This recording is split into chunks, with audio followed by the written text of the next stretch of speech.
Hai, Assalamualaikum warahmatullahi wabarakatuh. Perkenalkan, nama saya Lailatul Faroha. Saya mahasiswi Fakultas Hukum Universitas Merdeka Pasuruan. Dalam video ini, saya akan membahas materi tentang sistem moneter dan perbankan di Indonesia yang menjadi salah satu tugas akhir untuk mata kuliah Hukum Perbankan dan Lembaga Pembiayaan yang diampu oleh Bapak Ahmad Sukron SH MH. Dalam pembahasan sistem moneter ini, sebelumnya kalian harus tahu apa yang dimaksud dengan kebijakan moneter.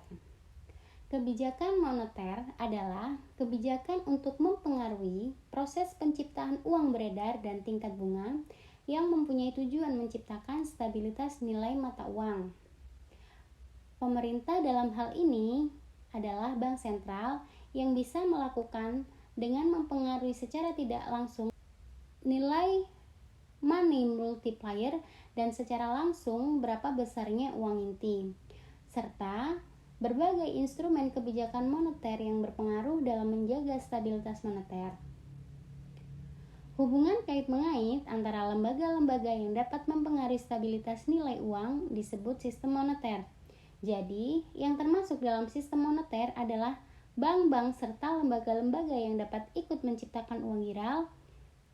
Di Indonesia, yang termasuk dalam otoritas sistem moneter adalah Bank Indonesia dan bank-bank pencipta uang viral atau disebut juga bank umum atau bank komersial.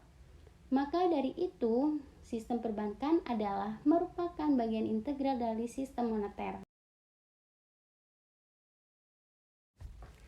Otoritas moneter merupakan lembaga yang berwenang dalam pengambilan kebijakan di bidang keuangan atau moneter, juga merupakan sumber uang primer bagi perbankan, pemerintah, maupun bagi masyarakat.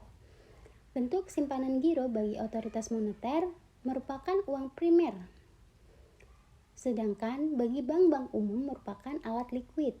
Oleh sebab itu, semua bank umum baik milik swasta maupun milik pemerintah diwajibkan memiliki rekening giro pada bank sentral selaku otoritas moneter, dan seluruh bank umum diwajibkan selalu mempertahankan jumlah tertentu dana dalam rekening gironya di Bank Indonesia yang berfungsi sebagai bank sentral. Dana yang dimiliki bank umum pada bank sentral ini sangat diperlukan dalam rangka transaksi antar bank melalui mekanisme clearing, serta digunakan oleh bank sentral dalam kebijakan pengendalian jumlah uang yang beredar. Kebijakan ini bertujuan untuk mengendalikan inflasi. Fungsi pokok otoritas moneter antara lain: yang pertama, mengeluarkan uang kertas dan logam, menciptakan uang primer, memelihara cadangan devisa nasional, dan mengawasi sistem moneter. Sedangkan fungsi utama sistem moneter adalah memajukan lalu lintas pembayaran yang efisien sehingga mekanisme tersebut dapat dilakukan secara cepat, akurat, dan dengan biaya yang relatif murah. Yang kedua, sebagai perantara dalam usaha mempercepat pertumbuhan ekonomi.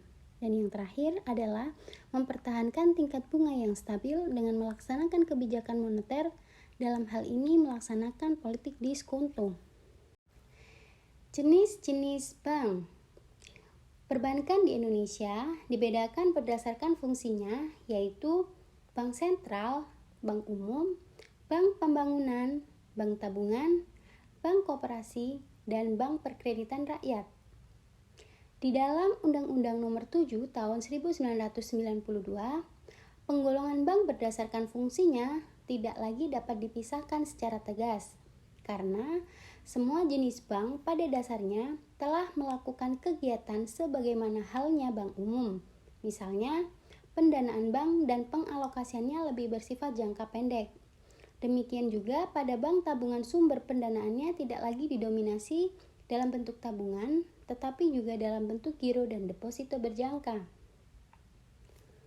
Semua bank umum pada dasarnya dapat melakukan kegiatan yang sama dan tidak lagi melakukan usaha pada sektor tertentu, karena menjadi tujuan utama dalam rangka mengatasi persaingan yang tidak dapat dihindarkan. Di Indonesia, Pemilikan bank digolongkan berdasarkan bank pemerintah, bank swasta nasional, bank pembangunan daerah, dan bank asing. Menurut Undang-Undang Nomor 10 Tahun 1988, istilah bank campuran telah ditiadakan karena bank swasta nasional dapat dimiliki oleh pihak asing. Bank pemerintah adalah bank yang seluruh atau sebagian besar sahamnya dimiliki oleh pemerintah. Oleh sebab itu, jenis bank ini sering disebut juga dengan bank pemerintah. Manajemen bank pemerintah, dalam hal ini pemerintah hanya terlibat dalam penunjukan dan pengangkatan direksi dan dewan pengawas sesuai dengan ketentuan yang diatur dalam peraturan pemerintah. Pengangkatan direksi dan badan pengawas bank dilakukan oleh Menteri Keuangan setelah mendapatkan persetujuan dari Presiden. Bank swasta nasional merupakan perusahaan yang bergerak dalam jasa keuangan yang berbadan hukum Indonesia, di mana sebagian atau seluruh modalnya dimiliki oleh warga negara Indonesia dan atau badan hukum Indonesia. Bank swasta dibedakan menjadi bank devisa dan bank non-devisa. Bank devisa adalah bank yang dalam melakukan kegiatannya dapat melakukan transaksi dalam valuta asing dan telah mendapatkan persetujuan dari Bank Indonesia. Kegiatan bank devisa adalah menerima simpanan dan memberikan kredit dalam bentuk valuta asing, serta dapat memberikan jasa-jasa keuangan yang terkait dengan valuta asing dalam bentuk letter of credit. Sedangkan bank non-devisa adalah bank yang tidak dapat melakukan kegiatan usaha yang berkaitan dengan valuta asing. Sedangkan bank yang menerima simpanan hanya bentuk deposito berjangka, tabungan, dan atau bentuk lainnya yang dipersamakan dengan itu adalah Bank Perkreditan Rakyat atau BPR. Menurut undang-undang, usaha yang diizinkan adalah menghimpun dana simpanan dari masyarakat, memberikan kredit jangka pendek, dan menyediakan dana bagi nasabah berdasarkan prinsip bagi hasil. Dana yang dimiliki ditempatkan pada bank umum dalam bentuk SBI, deposito, dan bentuk tabungan lainnya. Menurut Undang-Undang Nomor 10 Tahun 1998, pendirian bank dapat memilih bentuk badan hukum. Yang pertama, perseroan terbatas, yang kedua koperasi, dan yang ketiga perusahaan daerah. Berdasarkan Undang-Undang Nomor 10 Tahun 1998, maka bank umum milik pemerintah dan bank umum milik swasta hanya berbentuk perseroan terbatas atau koperasi. Apabila berbentuk perseroan terbatas, maka modalnya dipecah-pecah dalam saham-saham sehingga pemegang saham adalah pemiliknya. Sedangkan yang berbentuk koperasi, modal dimiliki oleh koperasi. Selanjutnya, pendirian bank umum dapat dilakukan oleh warga negara asing dan atau badan hukum asing dengan cara bekerja sama dengan warga negara Indonesia tanpa ada pembatasan jumlah kepemilikan bagi pihak asing. Pengaturan dan pengawasan bank.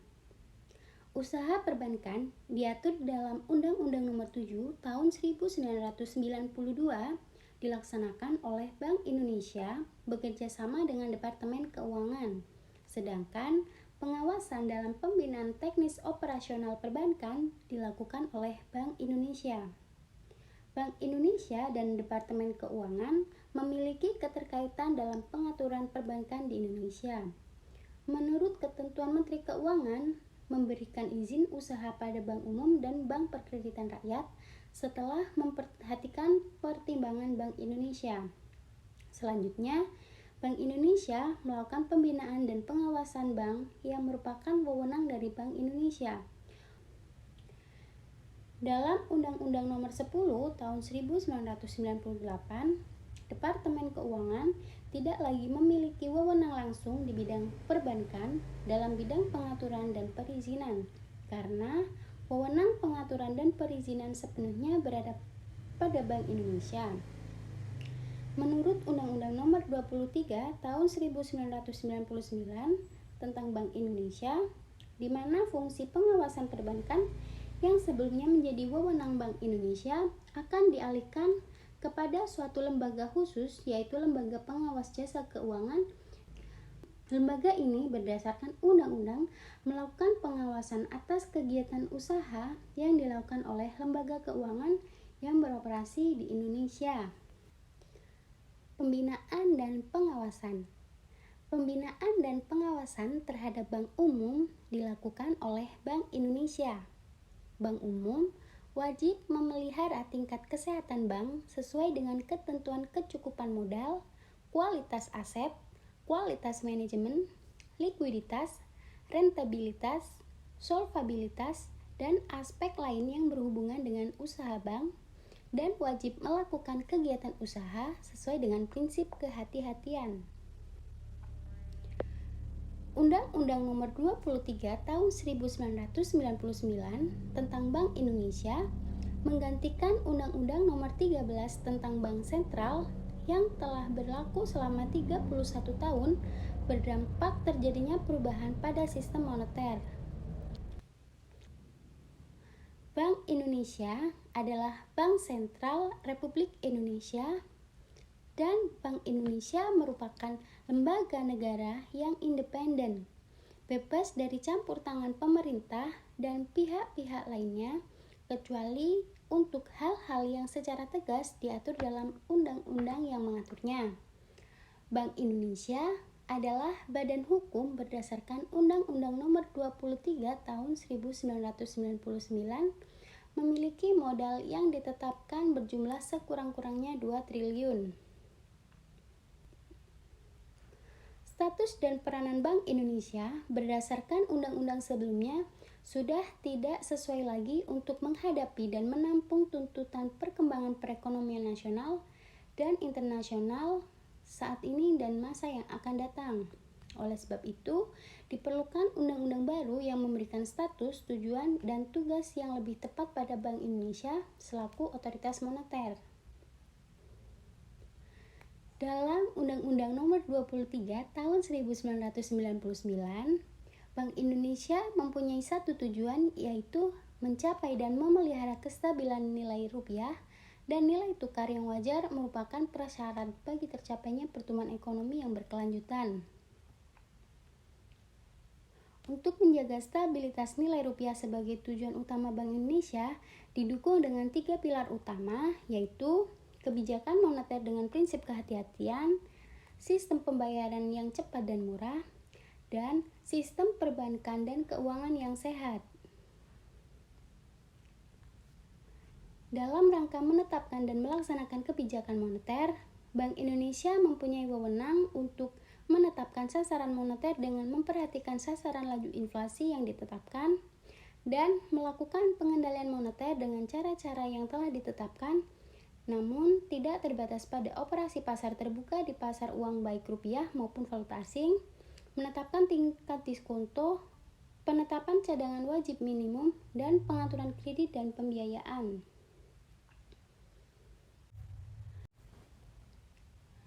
Otoritas Jasa Keuangan. Di dalam Undang-Undang 21 Tahun 2011, tepatnya di pasal 2 ayat 2, OJK adalah lembaga yang independen dan bebas dari campur tangan pihak lain yang mempunyai fungsi, tugas, dan wewenang pengaturan, pengawasan, pemeriksaan, dan penyidikan sebagaimana dimaksud dalam undang-undang yang mengaturnya. Tujuan dari OJK adalah agar keseluruhan kegiatan di sektor jasa keuangan terselenggara, terwujud, dan melindungi kepentingan konsumen berdasarkan pasal 4 Undang-Undang 21 Tahun 2011.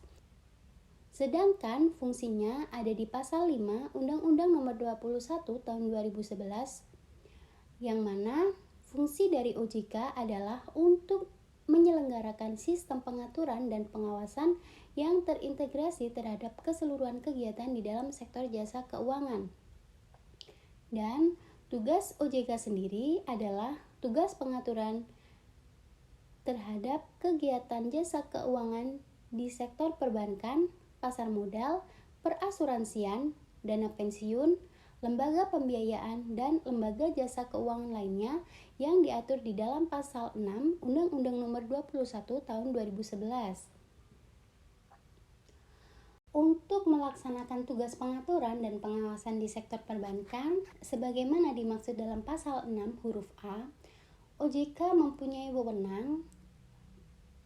Poin A, pengaturan dan pengawasan mengenai kelembagaan bank yang meliputi perizinan untuk pendirian bank, pembukaan kantor, anggaran dasar, rencana kerja, kepemilikan kepengurusan dan sumber daya manusia, merger, konsolidasi, dan akuisisi bank, serta pencabutan izin usaha bank. Kegiatan usaha bank antara lain sumber dana, penyediaan dana, produk hibridasi, dan aktivitas di bidang jasa.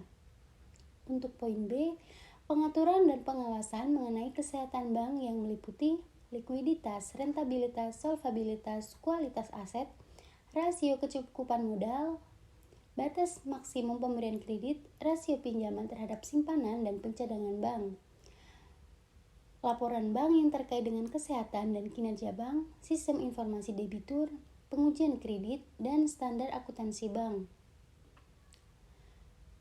Dan poin C, pengaturan dan pengawasan mengenai aspek kehati-hatian bank meliputi manajemen risiko, tata kelola bank, prinsip mengenai nasabah dan anti pencucian uang, dan pencegahan pembiayaan terorisme dan kejahatan perbankan. Dan poin D adalah pemeriksaan bank.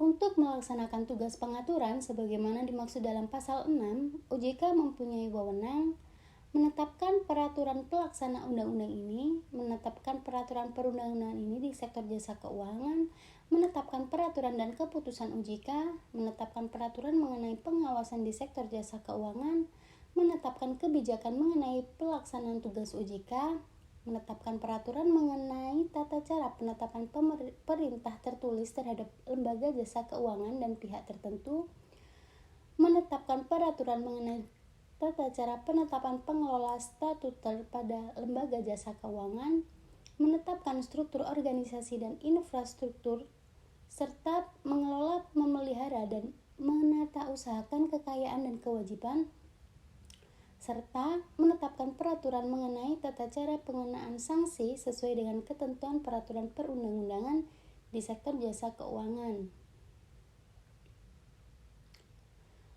Untuk melaksanakan tugas pengawasan sebagaimana dimaksud dalam pasal 6, OJK mempunyai wewenang menetapkan kebijakan operasional pengawasan terhadap kegiatan jasa keuangan, mengawasi pelaksanaan tugas pengawasan yang dilaksanakan oleh kepala eksekutif, melakukan pengawasan pemeriksaan, penyidikan, perlindungan konsumen, dan tindakan lain terhadap lembaga jasa keuangan, pelaku atau penunjang kegiatan jasa keuangan sebagaimana dimaksud dalam peraturan perundang-undangan di sektor jasa keuangan, memberikan perintah tertulis kepada lembaga keuangan dan atau pihak tertentu, dan melakukan penunjukan pengelola statuter, menetapkan penggunaan pengelola statuter, menetapkan sanksi administratif terhadap pihak yang melakukan pelanggaran terhadap peraturan perundang-undangan di sektor jasa keuangan, dan memberikan atau mencabut izin usaha, izin orang perorangan, efektifnya pernyataan pendaftaran, surat tanda terdaftar, persetujuan melakukan kegiatan usaha, pengesahan, persetujuan atau penetapan pembubaran dan penetapan lainnya sebagaimana dimaksud dalam peraturan perundang-undangan ini di sektor jasa keuangan. Cukup sekian penjelasan video dari saya. Semoga apa yang saya sampaikan dapat bermanfaat bagi kita semua. Dan akhir kata, Assalamualaikum warahmatullahi wabarakatuh. Thanks for watching.